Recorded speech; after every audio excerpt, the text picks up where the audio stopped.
Hello students, today I will going to teach you paper 5 Principle of Criticism. Unit 1 Aristotle Theory of Poetry and Fine Art by Samuel H. Butcher. Samuel H. Butcher was born on 16th April 1850 and was died on 29 December 1910. Was an Anglo-Irish classical scholar and politician. Samuel Butcher was born in Dublin to Samuel Butcher, Bishop of Meath and Mary Leith. He was educated at Marlborough College in Wiltshire and then received a place of Trinity College, Cambridge, attending between 1869 and 1873, where he was a senior classics and Chancellor medalist. Elected Fellow of the Trinity in 1879, he left the college of his marriage in 1876 to the daughter of Archbishop Trench. From 1876 to 1882, he was a fellow of University College, Oxford, and tutored there. From 1882 to 1903, he was professor of Greek at Edinburgh University. He was one of the two members of Parliament for Cambridge University. Between 1906 and his death, representing the Unionist Party. He was president of British Academy in 1909-1910. He died in London on 29 December 1910 but was returned to Scotland and inherited at the Dean Cemetery in Edinburgh. His grave has a pale granite Celtic cross and is located near the northern part of the northern section in the original cemetery. Poetics. Aristotle Poetics is the earliest surviving work of the dramatic theory and the first extant philosophical treatise to focus on the literary theory. In this text, Aristotle offers an account of which refers to the poetry or the more literary, the poetic art, deriving from the term of poet, author, maker. Aristotle divides the art of poetry into words, drama, lyric poetry, and epic. The genres all share the function of mimesis or imitation of life, but different in three ways that Aristotle describes: difference in musical rhythm, harmony, meter, melody, difference of goodness in the character, difference in how the narrative is presented, telling a story or acting in out. The poetic is primarily concerned with drama, and the analysis of strategies constitutes the core of discussion. All the text is universally acknowledged in the Western critical tradition. Almost every detail about the seminal work has aroused divergent opinion among scholars. Debates on the poetics, the three most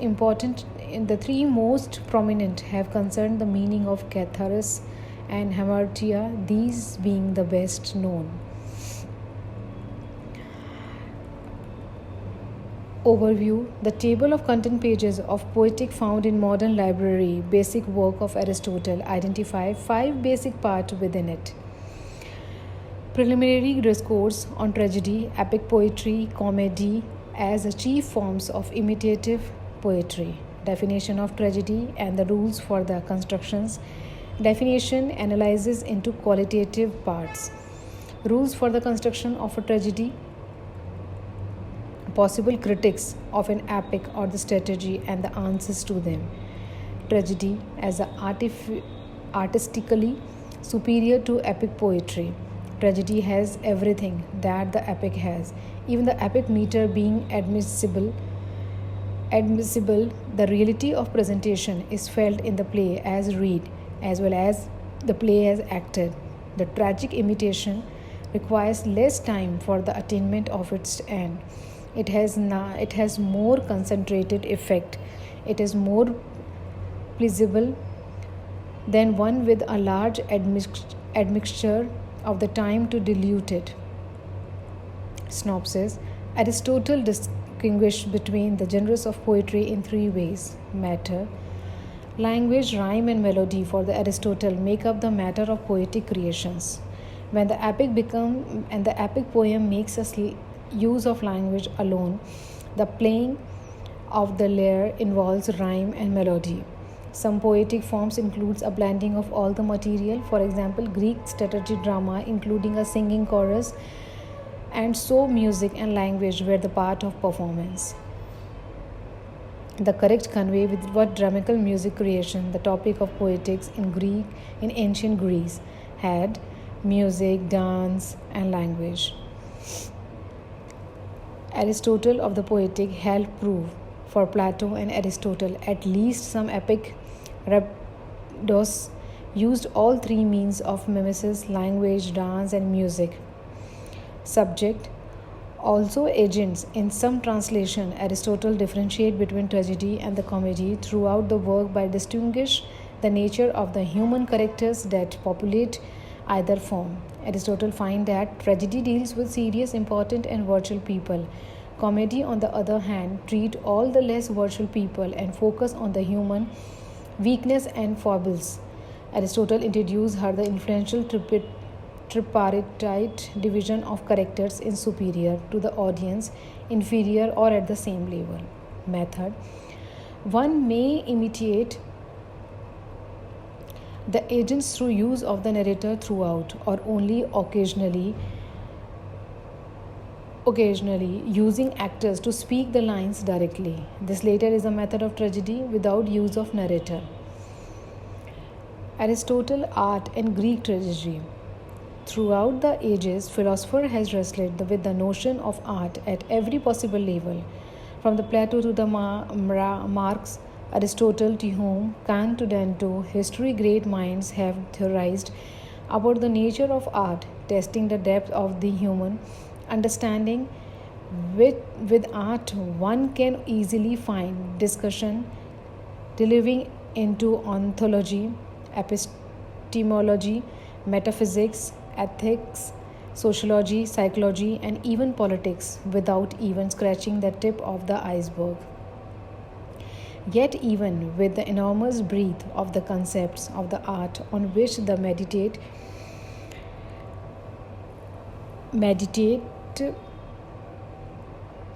yet even the enormous breadth of the conception of art on which the meditate philosopher and the theorist have contended numerous opposing viewpoints, which has helped to shape and focus each other throughout the centuries. This paper will focus on the particular theories of one of the most great thinker to tackle the enigmatic nature of art, Aristotle.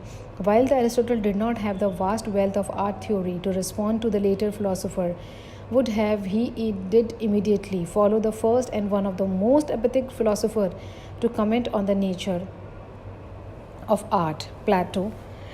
As was often the case with the ancient philosopher, both Plato and Aristotle were forced to establish a theory of art based heavily on their metaphysical views about the nature of the world. It will be shown later in the contrast to Aristotle that many thinkers such as Kant, Hume, Freud developed theories of art grounded in their aesthetic, socio-political, and psychological theories. Finally, in order to exemplify the conception of art examined in the first part of the paper, two pieces of art from the genres which Aristotle was the most passionate about will be examined critically in the order to see how specific artwork can be fit into the complex framework of philosophical theory. In keeping the ancient Greek tradition art, two strategies, Oedipus the king and the Antigone, will be investigated. In order to understand Aristotle perspective in the art, is important to first have a moderate understanding of Aristotle metaphysics. However, since Aristotle metaphysical can be best understood as a response of the theories of this teacher, we must first take a look at Plato's theories of the nature of universe. Plato believed that all things that exist in reality are mere representation of perfect metaphysical contracts, which he had called the forms. The doctrine which permeates through all the Plato philosophy reveals several important problems with the nature of art, which shall be examined in response to Aristotle's theories. Aristotle, in the opposition to the Plato, developed a metaphysical which was grounded much more in the real world. For the Aristotle, the notion of the form was really a part of matter, and the distinguish between the form and the actual substance that made up an object was merely an intellectual one. This bears a relationship to art because of both Plato and Aristotle. Art is an imitation of actual world. Palmer. The two thinkers, however, interpret the nature of the imitations in opposing manner. While the Plato condemns art because it is an effect of the copy of a copy, since reality is imitations of the forms and the art is then imitations of reality. Aristotle defends art by saying that appreciation of the art the viewer receives a certain cognitive value from the experience. This is to say that through the perception of art one gains a certain understanding about the nature of reality. This brings us to the question of the epistemological concern relating to the art. For Plato, since art is an imitation of an imitation, it is in effect three times removed from the truth. As a result, Plato interprets this to mean that the art cannot give the viewer any real knowledge about the world. Aristotle's objection to this can be most easily seen in the favor for the poetry and drama, while the Plato would argue that we can obtain no truth from the study of art. Aristotle would say that art actually theorizes a great deal about what is possible in the human society. His famous example compares poetry to the study of the history. Aristotle argues that history is only concerned with a specific instance, while poetry deals with the basic human and therefore universal experience. Aristotle reasons that poetry is the most philosophical and higher thing than history, for the poetry tends to expresses the universal, history the particular stump. Plato's final objection to the art and the Aristotle response is to claim of the moral nature. Plato argued that art appeals to the passions which can be wild and dangerous. Aristotle, unlike Plato, believed that while art does not appeal to the more unruly side of the humanity, the encouragement of these animalistic characteristics is beneficial to the society because through experiencing art, particularly tragedy, the people would experience a catharsis or purgations which would rid them of their dangerous emotions. This issue of purgation is the first instance where parallels can be drawn between Aristotelian theories of art and the more modern realm, that of the psychoanalysis. Surprisingly, Sigmund Freud would agree with the Plato moral objection to art. According to Freud, art is used by the both artists and the art viewers alike as a form of escapism. Like Plato, Freud, who argues that indulgence is the art or is keen to removing oneself from reality. He would suggest that art has a result and therefore probably the purpose of forcing the patient out of real life, of alienating him from the actuality. Another aspect of the art that Aristotle commented on was its social political connotation. It is the area that we can find connection between the theories of Aristotle and Karl Marx. Aristotle believed that society could be broken up into two groups. Member of the first group was free and educated, while the other group was made up of mechanics and journal labor and other such people. Describes the later group as being vulgar and perverted from their natural state. In this way, art provided an efficient way of pacifying the masses. There are clear similarities in Aristotle's theory with those of Marx' social economical view about the nature of the art. On a Mexican's interpretation, art is just another way in which wealthy upper class can oppress the proletariat through the pacification the last concept of art that should be invested before moving to the Aristotle interest in tragedy is his idea or beauty taste, though it is difficult to find concise references to beauty in the Aristotelian text. He does not seem to support the notion of an objective beauty. This is to say that there are certain universal characteristics which a work of the art must have in order to be beautiful. From the periodic reference to the mathematics in relation to beautiful object, it is often extrapolated that Aristotle believed there to be a certain order to beauty. In the Metaphysics, he says that chief forms of beauty are order and symmetry and definiteness. He had a very difficult idea of what could classify as beautiful as good art, according to whom the criteria for good art was completely subjective. On this theory, there are certain educated members of the society who he felt eventually reach conscious and is in doing so. Immanuel Kant, on the other hand, has conception of beauty which, though it did not completely coincide with the Aristotle criteria, was at the least in the similar spirit. At the point, a treatment of Kant metaphysical would be helpful, but for the sake of brevity, a complete one will not be given. Kant believed that reality consisted of two worlds, the noumenal world and the phenomenal world. Think of the noumenal world as a world containing only essence of individuals. In the noumenal world, there is no space, no time, no substance, none of the normal paradigms which we associated with reality. The phenomenal world, then, it is the way that we interpret the noumenal world through a set of the categories which we have built into our psyches. These categories allows one to conceive of time, space, and sure enough, beauty. For Kant, then, beauty is not something which is completely objective, since our perception of beauty is part of our mind. It does, however, a certain level of universality to it, which gives it much more objective status than the human taste arbiters. Now, the reader has a fair deal of Aristotle's concept of art and some of the supporting and opposing viewpoints of the philosopher. It is a time to consider the particular genres at the art known as tragedy, while Aristotle was so fond of.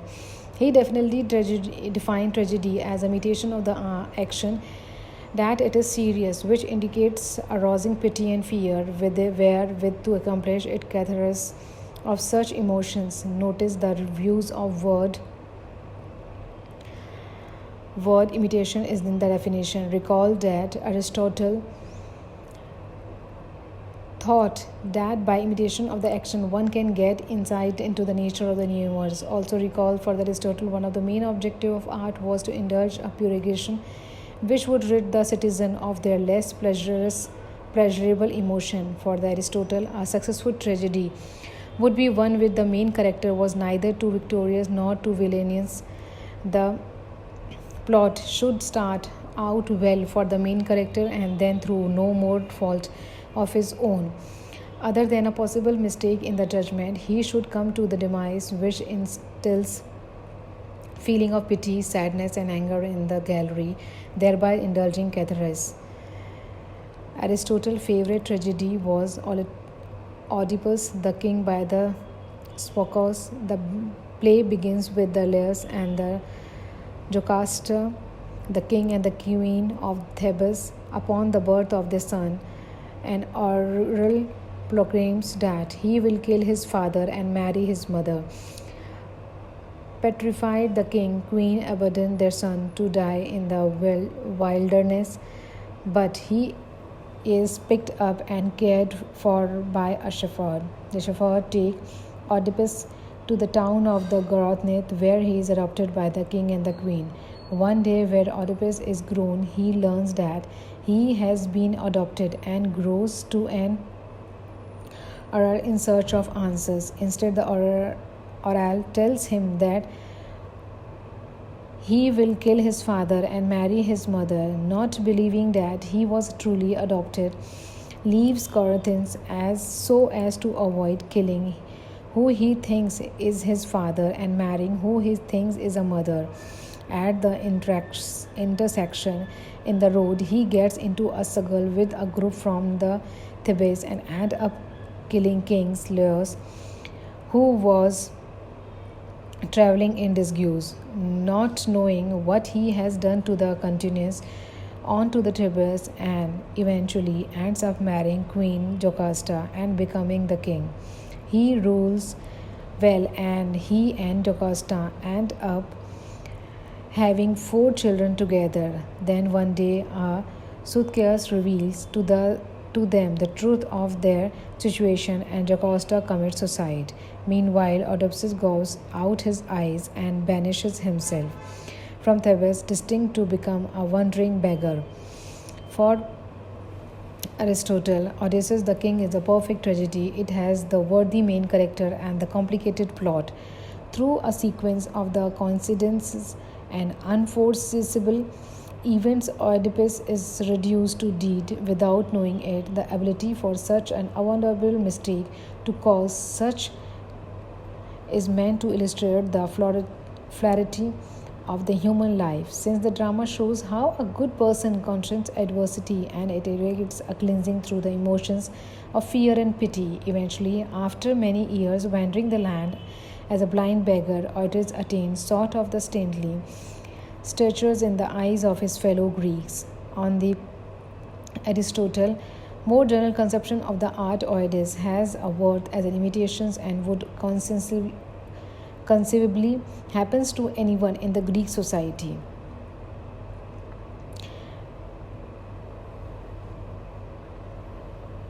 Antigone was another Aristotle favorite strategy. Sophocles was a third strategy playwright who revolutionized drama in Greek with the addition of the more main characters and a lesser presence of chorus. Before there would have only become one character in the play and a large chorus. The chorus would be so active in the story that play were more like narrative than actual drama. The audience might have been surprised at the end to find out the main strategy character in the Antigone and was Antigone herself, but rather it was a siren.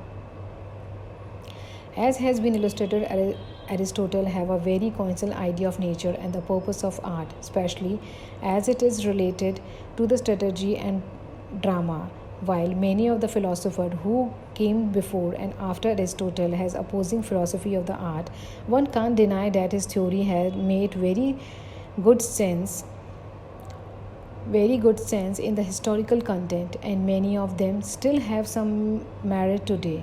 If one steps back and attempts to look philosophy of the art as a whole over the centuries, one can't deny that the practical merit that these theories contained, and can't help but be impressed at how early they became in the history of the philosophy of art.